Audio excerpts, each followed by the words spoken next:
અયોધ્યામાં અત્યારે રામ નામ જાપની સાથોસાથ અલગ અલગ અનુષ્ઠાન પણ શરૂ થઈ ચૂક્યા છે, પરંતુ પ્રાણ પ્રતિષ્ઠા મહોત્સવ પૂર્ણ થયા બાદ પણ અયોધ્યાના અનેક સ્થાનો પર વિવિધ અનુષ્ઠાનો થવાના છે। અયોધ્યામાં 2121 કુંડી મહાયજ્ઞ થવાનો છે, જે પ્રાણ પ્રતિષ્ઠા મહોત્સવ પૂર્ણ થયા બાદ થશે। એટલે કે અયોધ્યામાં 22મી જાન્યુઆરી પ્રાણ પ્રતિષ્ઠા મહોત્સવ પૂર્ણ થશે, પરંતુ ભક્તિમય માહોલ પૂર્ણ તો નહીં થાય।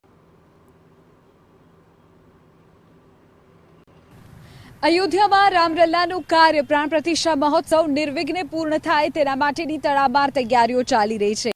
અલગ અલગ જગ્યાઓ પર વિશેષ યજ્ઞોનું આયોજન થઈ રહ્યું છે। લોકો આહુતિઓ દઈ રહ્યા છે, દૂર દૂરથી પંડિતો અને વિદ્વાનો આવી ગયા છે, પરંતુ પ્રભુ શ્રી રામલલ્લાનું આ જે મહાપર્વ છે તેનું જે કાર્ય છે તે પૂર્ણ થયા બાદ પણ યજ્ઞો અને હોમ હવનનો સિલસિલો યથાવત રહેવાનો છે।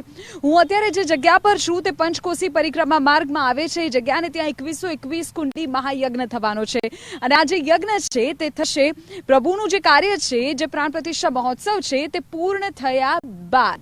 એવું કહેવાય છે કે 10 થી લઈને 18 ફેબ્રુઆરી સુધી આજે આખો જે યજ્ઞનું આયોજન છે તે થવાનું છે, અને આ જે આયોજન છે તેમાં સમસ્ત રઘુવંશી અને સૂર્યવંશી સમાજ દ્વારા તેનું આયોજન કરવામાં આવ્યું છે।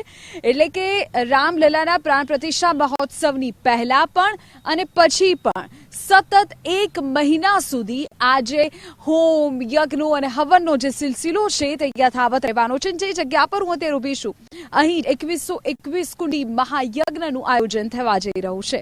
કેમેરામેન નટવર પરમાર સાથે વિધિ, TV9 અયોધ્યા ધામ।